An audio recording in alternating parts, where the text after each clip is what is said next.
Hello cronies, Instructor 7 here again, and this video is going to be a little bit different. We're going to talk about a way to make your punches better. First, a little disclaimer. Look at this nice hardwood floor. The people who built this place and poured the concrete slab and put this nice hardwood floor in had no intention that anyone would use it as a weapon.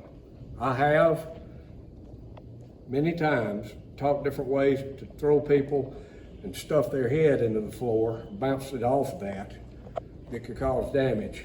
Now we're doing it in the pretext of self-defense, but my point is the people who built this floor had no clue. It's in that spirit that I'm going to come over here and show you how to use a very common object. And I'm sure the people who made this had no intention for it to be anything but a very fine writing instrument, which it is. But it's something that anybody, including a child, can have on them, and folks don't question it. It'll go through a metal detector. It's perfectly legal. It's a magic marker. But this particular brand, this particular one, is very, very tough. It's a good product. And if you use this correctly, it's about as effective as a pair of brass knuckles. There are 5 different ways to strike with this. One is with the bottom of it. I like to use my thumb to reinforce. The second, with the top of it. The third, the saber grip, thrusting in this manner. The fourth, just with a regular fist. It acts like a roll of nickels. It reinforces your hand, but you can still punch with it. So, you can add weight by using another common item such as this, perfectly legal anywhere. No one can prove you're not on the way to the hardware store to buy another one just like it. Or, in the rural South, it's pretty well expected that a man has a knife in his pocket. I learned this trick from a bouncer. He said that he had no intention of ever opening this to cut or stab anyone. He would just use it to strike with. Look a lot better in court if you hit him with your knife closed, because you didn't want to do any more damage than necessary. And let me say this about knives. They have terrible killing power, but very little stopping power.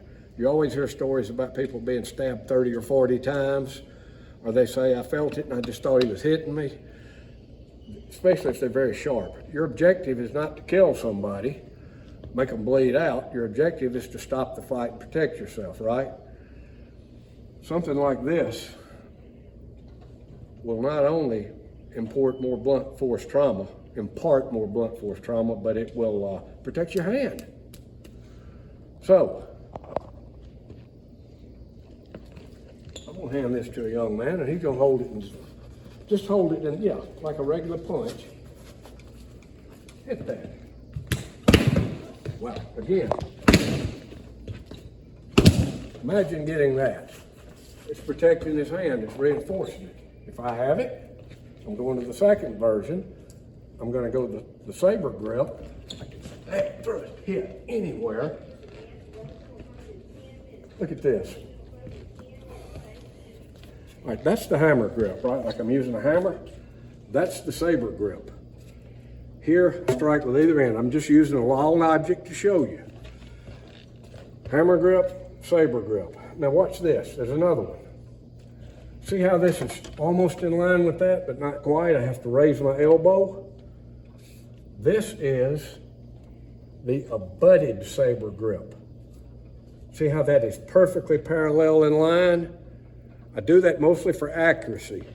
With an object, right here. I don't like changing grips, but if I have to, I'm going to do this one of 2 ways. I'm going to bump it against my body with the gate against my body where I don't lose it, or I'm using this motion to choke up. This is the exercise, see it? Right here. Right there. To get it back, you just simply here. So, come here. This works in ways, grab me some kind of way. parts of the body you would never expect to use as a target, and punches you would never use with a bare hand because there's nothing on it, become very effective, things of this nature. Right here. That's weaker than puppy pee, but if it's got something hard on it, bam, bam. There's virtually nowhere on the body you can't go with this. And unlike brass knuckles, it doesn't look bad in court. It's not going to get you locked up. And also, unlike brass knuckles, you can get rid of it quick if you have to grab it. You don't have your fingers stuck through it. But anyway, y'all keep this in mind, play with it, and I would say get on your punching bag, but it will damage it. Get on something like a pine tree with a soft bark, use moderate force, and just get the feel for it. Learn how to change these grips by popping it against your hip or choking up, thumbing back, and the stick should only be about 3/4 to an inch longer than your hand. But this is a fantastic tool if you learn how to use it. But again, in the hands of a black belt, karate, a boxer, somebody who's spent a lot of time on the bag, this is a ferocious weapon.